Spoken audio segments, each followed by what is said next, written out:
கல்யாணம் பண்ணிக்கிட்டு போனாலும் என் பையன் என்கிட்ட ஒரு நாள் கூட பேசாம இருந்ததில்ல. தினமும் அவ என் பையனுக்கு கொடுக்கிற டார்ச்சரை பத்தி சொல்லி அழுதுகிட்டே இருப்பான்.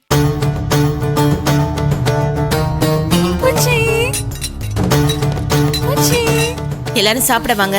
ஏய், படிச்சது போதும், வந்து சாப்பிட்டு வந்துட்டுமா? இரு அண்ணி, இவன் பாருங்க என்ன சேட்டை பண்றான்னு. இப்பவே எழுந்து உட்கார்ந்துருவான் போல இருக்கு.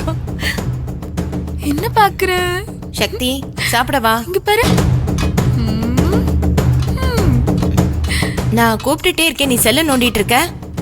அம்மா, கையலோட நியூஸ் தான் பார்த்துட்டு இருக்கேன். கையலோட மாமியார் அவளை எப்படி தப்பா பேசுறாங்கன்னு பாரு. அவளை பொறுத்த வரைக்கும் என்னோட மொத்த சொத்தையும் என் புள்ள மூலமா அவ பேருக்கு எழுதி வாங்கிக்கணும். இத பாக்கும்போது எனக்கு இவ்வளவு கோவம் வருதே. கையலுக்கும் அவங்க குடும்பத்துக்கும் எப்படி இருக்கும்? நம்ம என்ன சக்தி பண்ண முடியும்? அவங்களுக்குள்ள இருக்க விரோதத்தினால அந்த பையனோட அம்மா இப்படி எல்லாம் பண்ணிட்டு இருக்காங்க. எழில் வந்துட்டா எல்லா பிரச்சனையும் முடிவுக்கு வந்துரும். அந்த பையனை பத்தி ஏதாவது தகவல் தெரிஞ்சுதா? இல்லம்மா, எந்த தகவலுமே தெரியலையா. எழில் கையல் கிட்ட கோச்சுக்கிட்டு வீட்டை விட்டு வெளியில போனதுனால கையல் வேற எதுவுமே சொல்லலமா. அவரு எங்க போனாரு, என்ன ஆனாரு, எதுவுமே தெரியல அவளுக்கு. கயல் இப்ப எப்படி இருக்கா? என்ன சொல்றா? என்னம்மா சொல்ல போறா? பண்ணாத தப்புக்கு ஊரே அவளை குறை சொல்லிக்கிட்டு இருக்கு. அதை கேட்டுக்கிட்டு அவளால எப்படி நிம்மதியா இருக்க முடியும்? நரக வேதனையில இருக்காமா அவ.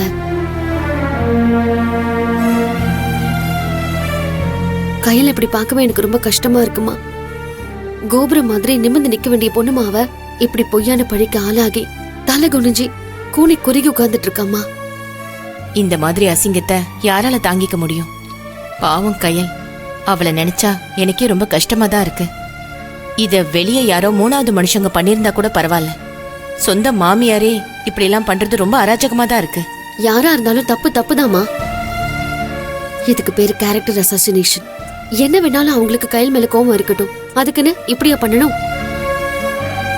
எப்படிமா சர்வ சாதாரணமா தான் வீட்டு மருமகளை எவன் கூடயும் சேர்த்து வச்சு அசிங்கமா பேச முடியுது?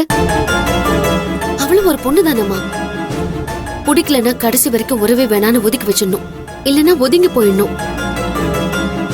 அதை விட்டுட்டு ஒரு பொண்ணோட கேரக்டர் பத்தி தப்பா பேசி பொய்யா பழி போட்டு கொஞ்சம் கூட மனசாட்சியே இல்லாம பேட்டி கொடுத்துட்டு இருக்காங்கம்மா அவங்க.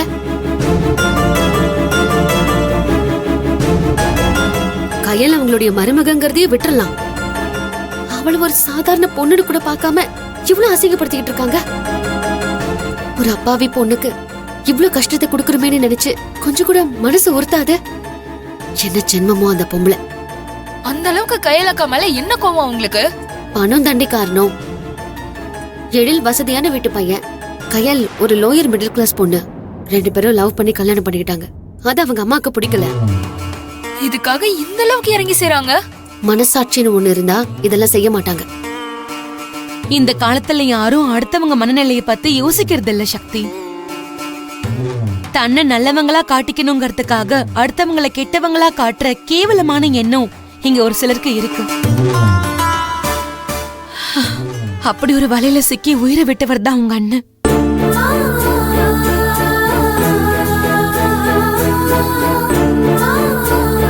எவனோ ஒரு பாவி இவர் மேல இருந்த காழ்ப்புணர்ச்சியில சோசியல் மீடியால இவர் ஒரு பொம்பளை பொறுக்கின்னு போட்டான். அதனால அவரு மனசுடைஞ்சு போய் தூக்குல தொங்குனத நம்மளால மறக்க முடியுமா சக்தி? சொல்லு.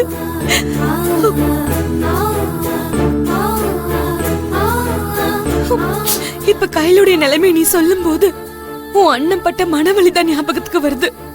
பாவம் அந்த பொண்ணு. இதுல இருந்து எப்படியாச்சும் அவ தப்பிச்சு வரணும். ஒரு ஆம்பளையாலே அந்த அவமானத்தை தாங்க முடியலன்னா ஒரு பொண்ணு எப்படி அதை தாங்குவா?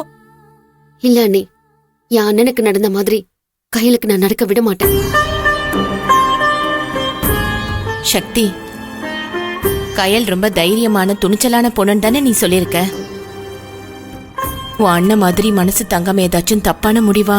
மா, கையில் அப்படி அவசரப்படுற பொண்ணெல்லாம் இல்லம்மா.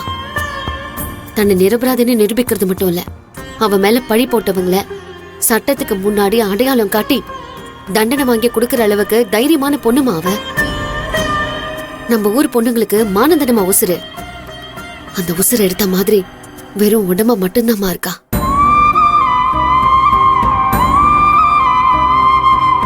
கயலுக்கு அவ புருஷனு கூட இல்லையேம்மா. அதான் கண்ணை கட்டி காட்டுல விட்ட மாதிரி என்ன பண்றதுன்னு தெரியாம முழிச்சிட்டு இருக்காமா. அக்கா எழிலண்ணா உண்மையிலேயே உயிரோட இருக்காரா இல்ல? ஏடி நெகட்டிவா பேசுற? அவர் எங்க இருக்காருன்னு தான் தெரியல, ஆனா இருக்காரு. கயலும் அங்கங்க தேடிக்கிட்டு தான் இருக்கா. ஆனா எந்த திசைக்கு போனார்னு ஒரு சின்ன க்ளூ கூட கிடைக்கல. தேடணும், அவரை தேடி கண்டுபிடிக்கணும், அவ மேல விழுந்த பழிய துடைக்கணும். சக்தி, நான் சொல்றேன்னு தப்பா நினைச்சுக்காத. நீ அவ புருஷனை தேடி கண்டுபிடிக்கிற வேலையை மட்டும் பாரு. மத்த பிரச்சனையில இருந்து கொஞ்சம் ஒதுங்கியே இரு. நமக்கு தேவையில்லாத பிரச்சனை வந்துட போதுமா? என்னம்மா இப்படி பேசிட்டு இருக்க? கயல் என் ஃப்ரெண்டுமா. அவ எந்த மாதிரி சூழ்நிலையில இருக்கான்னு சொல்லிக்கிட்டு இருக்க. இந்த பிரச்சனையில தலையிட வேணாம்னு சொல்ற நீ. ஏன் நமக்கு நடந்த பிரச்சனையை மறந்துட்டியா நீ? யாராச்சும் வந்துட மாட்டாங்களா, யாராச்சும் நம்மள காப்பாத்திட மாட்டாங்களான்னு, யாராவது ஒருத்தர் அவளை நல்லவன நம்பிட மாட்டாங்களான்னு கயல் எங்க தவிச்சிட்டு இருக்காமா. மானா அத அவ கண்ணுல பார்த்தம்மா. நீ உன் ஃப்ரெண்டுக்காக பேசுற சக்தி. ஒரு அம்மாவா நான் உனக்காக பேசுறேன்.